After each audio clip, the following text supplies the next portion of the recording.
आज आपण बघणार आहोत घरात बनणारी पण अनेकांची नावडती असणारी गावरान गवाराच्या शेंगाची भाजी। माझ्या या सोप्या पद्धतीने जर तुम्ही गवाराची भाजी बनवली ना तर घरातले सगळेजण ही भाजी खूप आवडीने खातील। सर्वात आधी मी पाव किलो गवार घेतले आहे, त्याला विळीने कापून घेतले आहे। विळीने कापण्याऐवजी जर तुम्ही हाताने तुकडे केलात तर भाजीला चव खूप छान येते।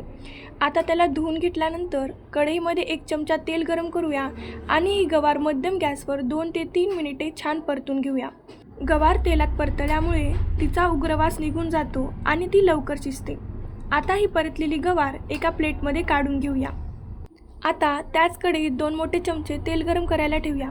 तेल गरम झाले की त्यात टाकूया जिरे मोहरी, बारीक चिरलेला कांदा हलका सोनेरी रंगावर परतून घ्यायचा। त्यानंतर यामध्ये 1 चमचा आले लसूण पेस्ट टाकूया, त्याचा कच्चा वास जाईपर्यंत परतून घेऊया। आता यामध्ये थोडीशी हळद टाकायची आहे, त्यानंतर परतलेली गवार टाकायची आहे। गवार टाकून मिक्स करा, 2 मिनिट भाजून घ्या। परत त्यामध्ये 1.5 चमचा लाल तिखट टाकायचे आहे। लाल तिखट टाकल्यानंतर अर्धा चमचा काळ तिखट टाकून परत एकदा चांगलं सगळं मिक्स करा आणि 2 मिनिटे तसेच ठेवा। आता यामध्ये थोडं करून पाणी सोडायचं आहे। आता भाजी मिळून येण्यासाठी यात टाकूया 2 मोठे चमचे भाजलेल्या शेंगदाण्याचं कूट जास्त बारीक नसावा, थोडा जाडसर ठेवावा। आता यामध्ये सुहाना मसाला आणि घरी बनवलेला मी मसाला टाकलेला आहे। सगळं मिक्स करा आणि त्यामध्ये टाकायचे चवीनुसार मीठ आणि भरपूर बारीक चिरलेली कोथिंबीर भरूया।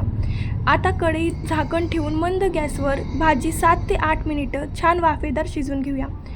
झाकण उघडूया, वाव, बघा भाजीला तरी किती छान आली आहे आणि गवार पण मस्त शिजले।